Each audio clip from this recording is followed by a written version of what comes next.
क्या दोस्तों आप लोगों को पता है आखिरकार ताजमहल को बिन सीमेंट के कैसे बनाया गया। और दोस्तों आज की डेट में तो बड़े बड़े बिल्डिंग आए, फिर दोस्तों पुल वगैरह सीमेंट से बनते हैं और जब कहीं जाके दोस्तों वो 100 साल इसी तरह खड़े रहते हैं। लेकिन दोस्तों ताजमहल तो बिन सीमेंट के बना है, जब भी दोस्तों वो 350 सालों से एक ही जगह कैसे खड़ा है। जब चाहे दोस्तों अब भूकंप आ जाए या कुछ भी आ जाए, दोस्तों ताजमहल अपनी जगह से बिल्कुल भी नहीं हिलता, वहीं का वहीं और दोस्तों वैसे का वैसे ही खड़ा रहता है। चलिए तो फिर दोस्तों मैं आज आप लोगों को बताता हूँ अबाउट ताजमहल। उस समय ताजमहल को बनाने में कितना खर्च आया था और दोस्तों आखिरकार ताजमहल यमुना नदी के किनारे ही क्यों बनाया। और दोस्तों सबसे मैंने एक बात, दोस्तों आखिरकार ताजमहल में लाइट क्यों नहीं लगाई गई। और दोस्तों आज इस सब टॉपिकों के बारे में आप लोगों को बताने वाला हूँ, लेकिन दोस्तों उससे पहले आप लोग हमारे चैनल को सब्सक्राइब जरूर से कर लेना। चलिए तो फिर दोस्तों आज की वीडियो को शुरू करते हैं। हर साल आना यहाँ पे लाखों में लोग घूमने आते हैं और दोस्तों आप लोगों को इसकी हिस्ट्री का तो पता ही होगा कि दोस्तों आखिरकार कैसे शाहजहां ने ये ताजमहल को अपनी बेगम मुमताज़ के लिए दोस्तों आगरा में बनवाया था। और दोस्तों शाहजहां ने अपनी मुमताज़ की मृत्यु होने के बाद दोस्तों अपने प्यार को एक्सप्लोर करा था और दोस्तों उसकी यादों में ये इमारत खड़ी करी थी। तो अब बात करते हैं आखिरकार ये कैसे खड़ा कैसे हो गया। जबकि दोस्तों सीमेंट का आविष्कार 1824 में एक एस्पदी नाम के इंटेलिजेंट बंदे ने किया था,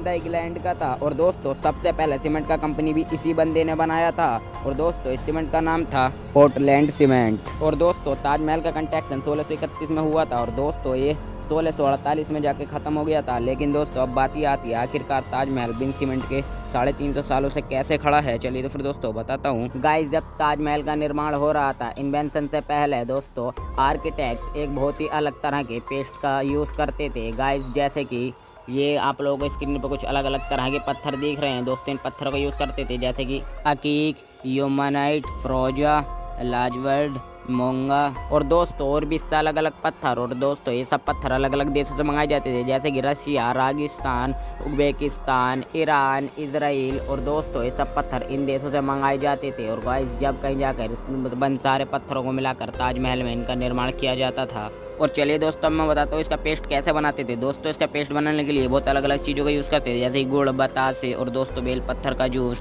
और भी काफ़ी अलग अलग तरह की चीज़ें हैं दोस्तों। और इन सबको मिलाकर इसका पेस्ट बनाते थे और दोस्तों फिर से ताजमहल में लगाते थे। और दोस्तों जहाँ बुर्ज खलीफा की नींव दोस्तों बड़े बड़े स्टील के पाइपों से रखी गई है, वहीं पर दोस्तों ताजमहल के लिए लकड़ी के स्कर्ट पर खड़ी करी गई है। अब दोस्तों कहीं आप लोग ये तो नहीं सोच रहे कि 370 साल से दोस्तों ये लकड़ी के स्कर्ट पर कैसे रोकी जा सकती है। दोस्तों सबसे बड़ी बात है यमुना नदी। दोस्तों यमुना नदी को इस ताजमहल को सो ही नहीं देती है, बल्कि दोस्तों अगर यमुना नदी ना हो तो ताजमहल गिर भी सकता है, क्योंकि दोस्तों यमुना नदी का पानी जब ताजमहल के नीचे वाली लकड़ी की नींव पर लगता है जब दोस्तों ये वाली नींव और भी ज़्यादा मजबूत हो जाती है। ये कोई दोस्तों मामूली लकड़ी नहीं है, बल्कि दोस्तों ये बहुत अलग तरह की लकड़ी है जैसे कि आप लोग देख ही सकते हो दोस्तों। बल्कि कोई और लकड़ी होती है वो तब तक कि कुछ इस तरह से ख़राब हो जाती है, लेकिन गाइस इस लकड़ी पर जितना ज़्यादा पानी लगता है ये लकड़ी उतनी ज़्यादा मजबूत होती जाती है। दोस्तों ये लकड़ी बहुत ही ज़्यादा स्पेशल है और दोस्तों इसमें सबसे बड़ा हाथ है दोस्तों ताजमहल को अभी तक रोकने का यमुना नदी का। दोस्तों यमुना नदी अभी तक के लिए दोस्तों ताजमहल के लिए सबसे ज़्यादा सेफ्टीफुल है। और दोस्तों अब आप लोग देख सकते हो उसके साइड वाले पिलरों पर नजर मार सकते हो। दोस्तों ये जो पिलर है बिल्कुल भी सीधे नहीं है, आप लोग देख सकते हो। और दोस्तों ये जो पिलर है चारों अलग अलग तरफ को हुए पड़े हैं दोस्तों, ऐसा इसलिए कि कभी भूकंप आए तो दोस्तों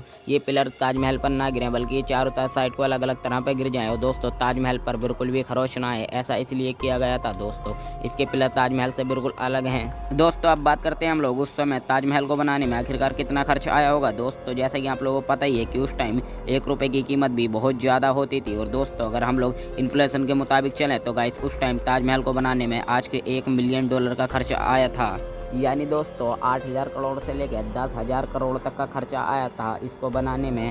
दोस्तों अब बात करते हैं आखिरकार ताजमहल में लाइट क्यों नहीं लगाई गई। दोस्तों क्या आप लोग जानते हैं कि दोस्तों ताजमहल का सफ़ेद रंग लाइट को सबसे ज़्यादा रिफ्लेक्ट करता है। और गाइस अगर ताजमहल में उस टाइम लाइटें लगाते थे तो दोस्तों ताजमहल का वाइट रंग लाइट से दोस्तों सबसे ज़्यादा रिफ्लेक्ट करता और दोस्तों आसपास के जितने भी कीड़े मकोड़े होते तो गाइस वो सब आकर ताजमहल पर चढ़ जाते और दोस्तों वो ताजमहल के पत्थर को काफ़ी ज़्यादा नुकसान पहुंचा सकते थे, इसीलिए दोस्तों ताजमहल में लाइटें नहीं लगवाई थी। और गाइस आज की वीडियो आप लोगों को कैसी लगी कमेंट में जरूर से बता देना और दोस्तों आप लोग अपना फेवरेट पॉइंट भी कमेंट में लिख देना।